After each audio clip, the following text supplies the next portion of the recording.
Alright, here's the next thing. I want shore power.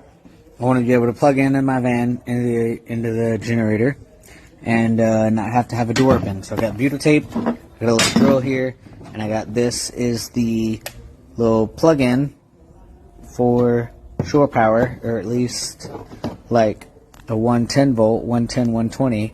It's not like 15, 30 amp for like what you might see at like RV campgrounds or whatever. But I'll do that one next. So I'm going to put it like, I don't know, here or here, somewhere in here. I'm going to put one for like the 110 and then one for like, I don't know, 30 amp like RV. And I'm going to put it right here. So I did some research. I was trying to figure out where the common space for it could go. And really you can put it on either side because you can either pull in or back in. So you can make it work on either side. But universally, normally, the hookups are going to be on the driver's rear side. So that's where I'm going to put my shit. So I'm going to take this bottom panel off and I'm going to pick where I want it, like probably like right there. And I'm gonna drill a hole in there to hook this up, and a hole beside it will be for like, I don't know, 20 to 30 amp RV hookup or whatever. But the 110 will be right there.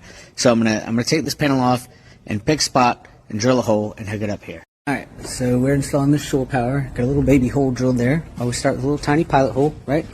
And I'm gonna use this 2 1/8 or 54 millimeter.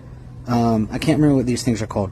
But I'll use this thing to drill a bigger hole in there, and that's where the thing's going to go. And then I found a sheet of this plastic right here, and I'm cutting this right over here, and I'm cutting that with this skill saw because this is going to give some more like reinforcement to where this is going to screw into.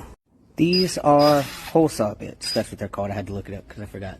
So I chose this spot right here because it's a nice one flat piece right there instead of having to drill through like multiple layers of sheet metal. Like I said, I'll reinforce it with those plastic bits there. And I picked that spot because there's enough room next to it, so I'll be able to put like a 30 amp RV hookup right here. So I'll have both my shore power hookups right there. So here we go. Now the scary part, drilling holes.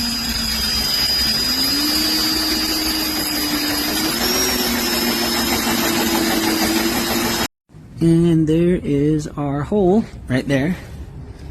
And just like, so what I do anytime I make a hole, come in with like a little round file and chuck, chuck, chuck, chuck, chuck, hit it with that, then hit it with like a little piece of sandpaper, chuck, chuck, chuck, chuck, chuck on both sides, and make this so it like softens this out and makes it not like rough and cutty.